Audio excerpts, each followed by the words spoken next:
by 4 foot garden bed. And with square foot gardening, you put 1 corn plant in each foot. So if you got 4 feet running this way, 4 feet running that way, you get 16 corn plants in a little 4 foot by 4 foot bed. You can go 4 by 8, which is that bed that I just showed you there, and you've got 32 corn plants. So, you know, a good sized crop of corn in a little 4 foot by 8 foot bed. That's not going to be enough corn to take to market, but for a family, you know, for family use, that's a lot of corn.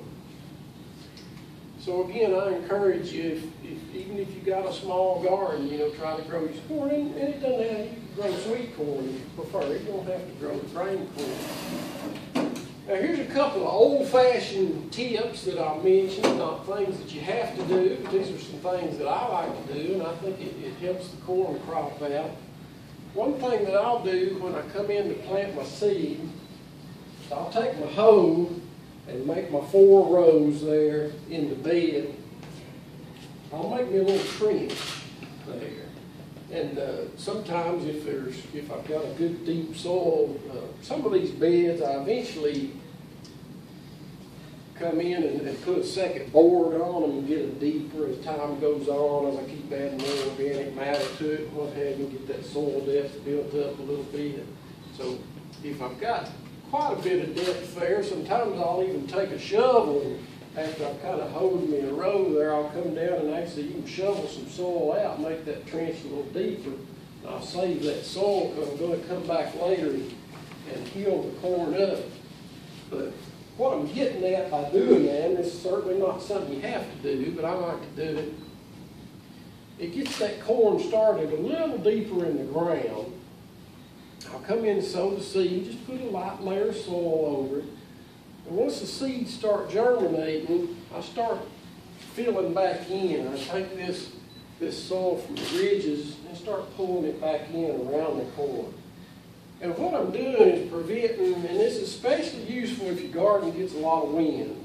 You'll hear an old term called lodging. Lodging just means that your corn blew over. A big windstorm came through and it blew your corn over.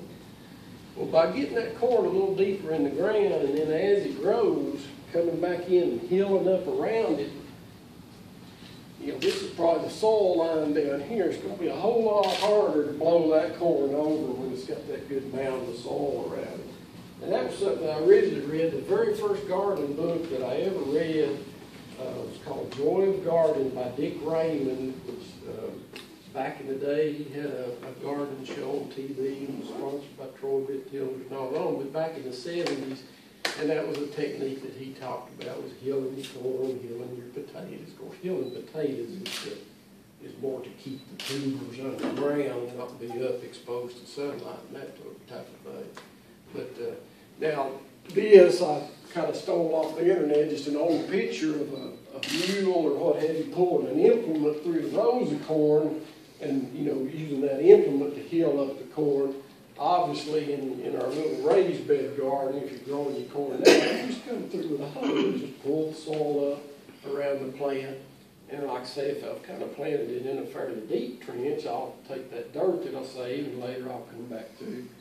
Also, a lot of times I'll take compost and come through and side dress, you know, add some compost, add some more fertility as I grow it.